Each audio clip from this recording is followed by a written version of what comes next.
Haleluya, salam sejahtera dalam kasih Tuhan kita Yesus Kristus. Salam sehat buat kita semuanya.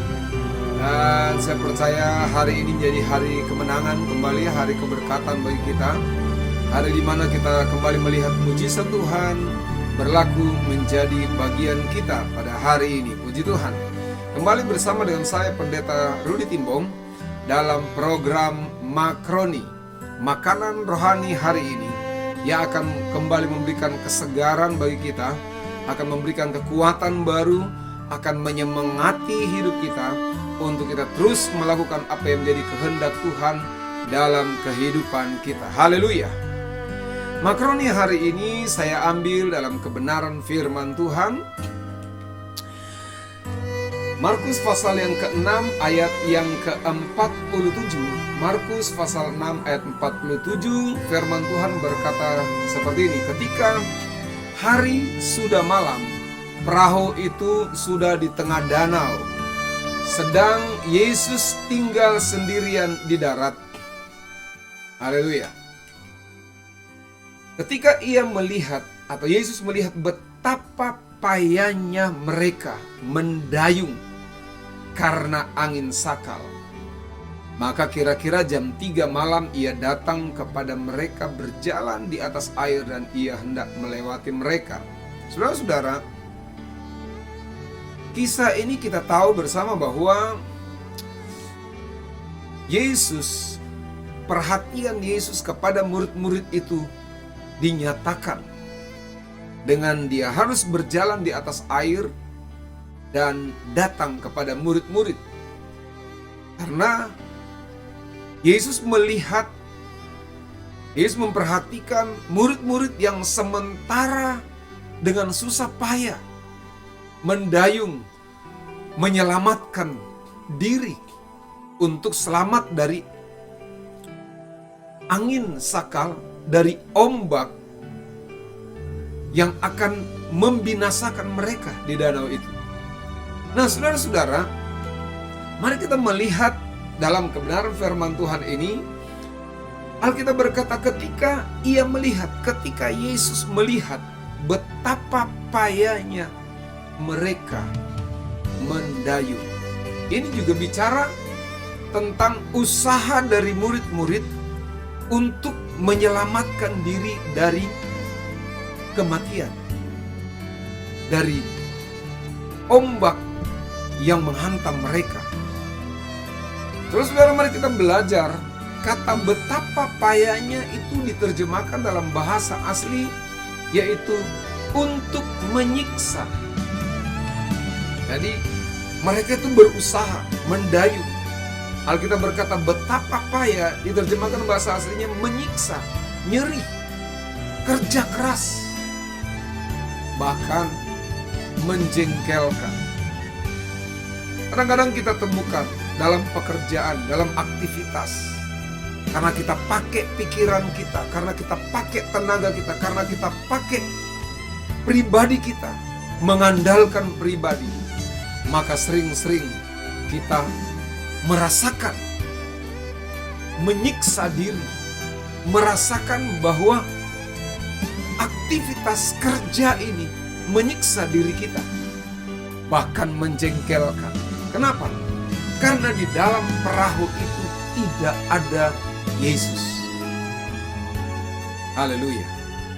Tetapi kita harus percaya, kita harus yakin bahwa sekalipun dalam persoalan, sekalipun dalam masalah seperti itu, menjengkelkan aktivitas itu, menyiksa diri kita pekerjaan itu, tetapi Tuhan perhatian kepada kita.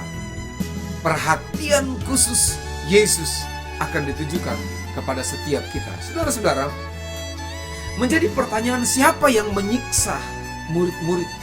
Siapa yang menjengkelkan murid-murid?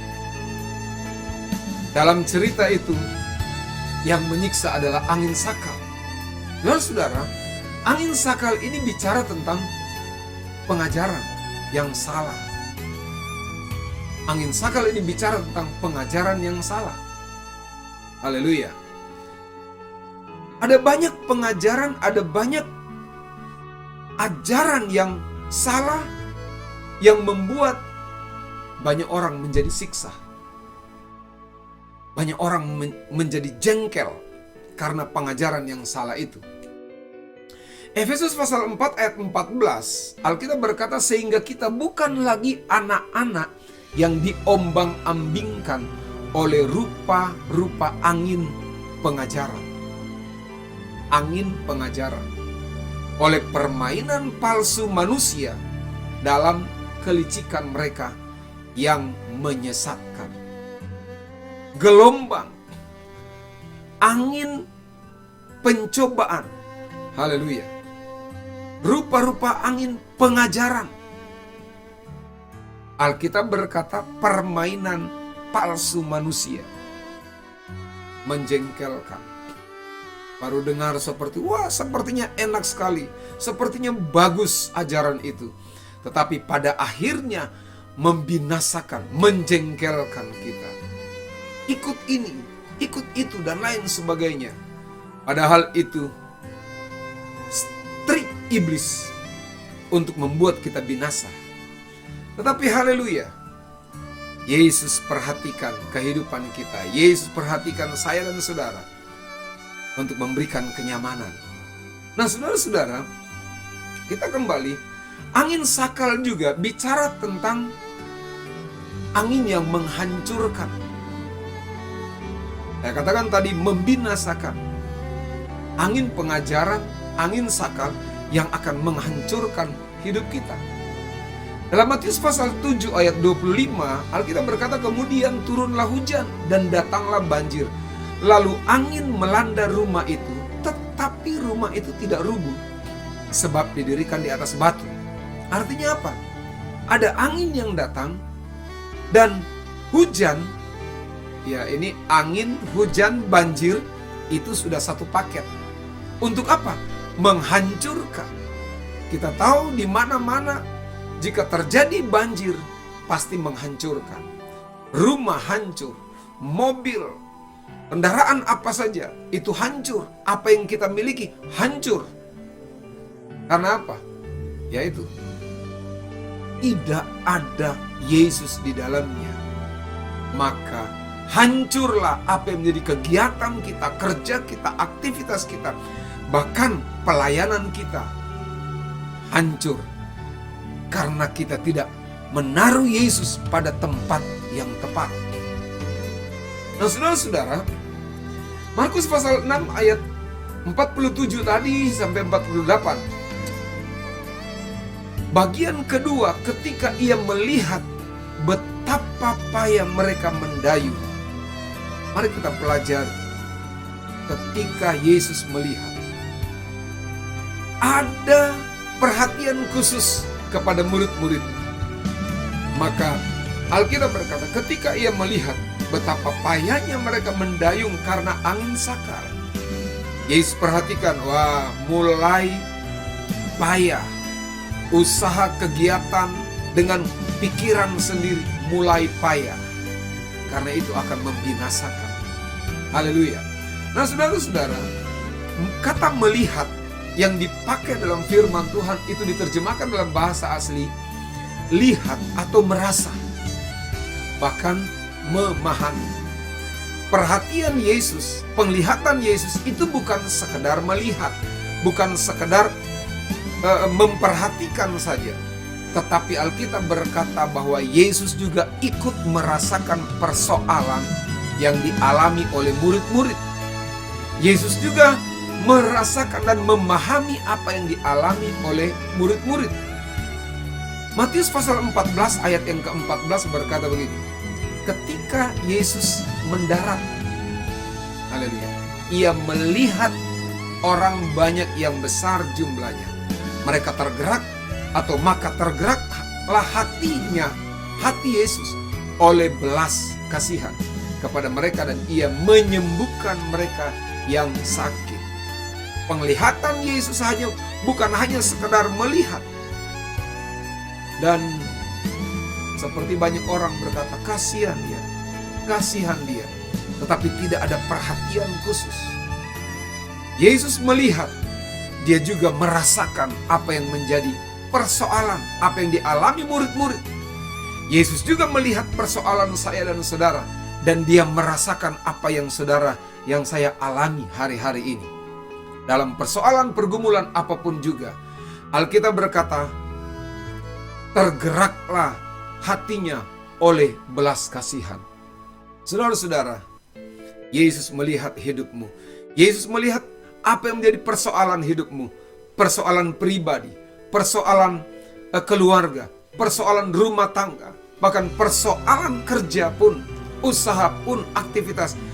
Yesus perhatikan, dan dia akan menjawab setiap persoalan kita. Haleluya. Terakhir menjadi pertanyaan, bagaimana cara keluar dari persoalan itu? Bagaimana cara keluar dari pergumulan itu? Markus pasal 6 ayat yang ke-51, masih dalam kebenaran firman Tuhan menjadi perenungan kita. Dalam ayat yang ke-51, Alkitab berkata, lalu ia naik ke perahu mendapatkan mereka. Izinkan Yesus hadir dalam perahu hidupmu. Izinkan Yesus hadir dalam perahu rumah tanggamu. Izinkan Yesus hadir masuk dalam perahu kerjamu, usahamu, di kantor dimanapun Anda berada. Kenapa? Karena pemulihan Allah akan dinyatakan bagi hidupmu. Yesus menjawab setiap persoalanmu. Alkitab berkata, lalu ia naik ke perahu mendapatkan mereka, dan angin pun reda. Haleluya. Persoalan apapun juga yang saudara, yang saya alami akan reda. Karena ada apa? Yesus ada dalam perahu hidupmu. Pastikan dan izinkan Yesus masuk dalam perahu hidupmu, keluargamu, pekerjaanmu, dan akan meredakan angin sakal. Haleluya. Akan meredakan ombak gelombang yang akan membinasakan kita. Akan meredakan apa yang menjadi persoalan hidupmu, pribadimu, keluargamu. Dan hari ini pastikan Yesus menjawab setiap persoalan hidupmu. Haleluya. Saya percaya ada berkat-berkat Tuhan menjadi bagian kita. Tuhan akan menolong setiap kita. Tuhan akan menjamin setiap apa yang menjadi kebutuhan, keperluan kita. Asalkan hadirkan Yesus dalam setiap pribadi, keluarga, rumah tangga, pekerjaan, dimanapun engkau berada. Haleluya. Tuhan Yesus memberkati. Pegang firman Tuhan. Libatkan Yesus dalam aktivitas, dalam pekerjaanmu, dalam hidupmu, sehingga engkau akan melihat mujizat Tuhan. Haleluya. Saudara tutup mata, saya akan berdoa buat saudara. Haleluya. Hari ini hamba berdoa lewat program Makanan Rohani hari ini akan menyegarkan kita. Tuhan tolong jamah setiap pribadi yang menikmati, yang menyaksikan program Makroni ini. Apapun yang menjadi persoalan, bagaikan gelombang, ada angin sakal yang akan membinasakan, yang akan membunuh, yang akan menghancurkan usaha pribadi, keluarga. Hari ini hamba berdoa dalam nama Yesus, lewat program Makanan Rohani atau Makroni, setiap kita dijamah oleh Tuhan, diberikan kekuatan, diberikan kesehatan, diberikan kemampuan, diangkat dari persoalan, bahkan setiap problem, gelombang apapun juga dipulihkan, sehingga setiap kita berjalan bersama dengan Yesus, kemenangan menjadi bagian kita. Haleluya. Amin. Amin. Puji Tuhan, Tuhan Yesus memberkati setiap kita. Haleluya.